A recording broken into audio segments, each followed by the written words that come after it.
ഇത്രയും ഒരു സ്റ്റാർസിനെ ഇപ്പോൾ ആക്ടേഴ്സിനെ കൊണ്ടുവരുമ്പോൾ അതിനൊരു സീരിയസ്നെസ് ഓഡിയൻസിലേക്ക് കൊടുക്കാൻ പറ്റുമെന്ന് എനിക്ക് അതെ, തോന്നുന്നു. അതാണ് അതിന്റെ റിലവൻസ്. കാരണം ഇപ്പം നമ്മൾ നേരത്തെ പറഞ്ഞു ഇതൊരു ഇന്റർനാഷണൽ ഇഷ്യൂ ആണ്, ഇതൊരു ഭയങ്കര വലിയൊരു കാര്യം അതെ തന്നെയാണ്, അതെ ആൾക്കാർ അവെയർ ആകേണ്ട ഒരു കാര്യം തന്നെയാണ്.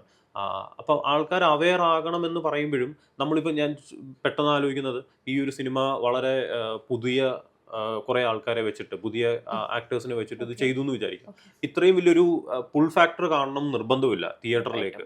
അപ്പോൾ ഉറപ്പായിട്ടും ആൾക്കാർ വരണം, ആൾക്കാർ തിയേറ്ററിൽ വരണം, ആൾക്കാർ തിയേറ്ററിൽ വന്ന് ഈ ഈ പറയുന്ന വിഷയത്തെ അവർക്ക് മനസ്സിലാക്കണം. അപ്പം ഇത് പുള്ള് ചെയ്യാനായിട്ട് ഈ പറയുന്ന ബിഗ് സ്റ്റാർസിനെ ആവശ്യമാണ്. അത് ഇപ്പം ഉറപ്പായിട്ടും. ലാലേട്ടൻ, അതെ മമ്മൂക്ക, നയൻതാര, അല്ലെങ്കിൽ കുഞ്ചാക്കോ ബോബൻ, ഫഹദ് ഫാസിൽ, ഇങ്ങനെയുള്ള അതെ ബിഗ് നെയിമുകൾ അവിടെ ആവശ്യമാണ്.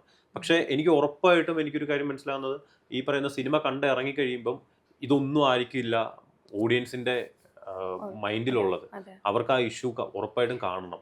അവർ എനിക്ക് കാണും. യെസ് അവർക്ക് ഒരു വാർണിംഗ് പോലെ ആയിരിക്കും. അതായത് ഇനി ഇത് എൻ്റെയും കൂടെ ഒരു ആവശ്യമാണ് ഈ ഒരു ഇഷ്യൂവിനെ നേരിടുക എന്നുള്ളത്. Patriot.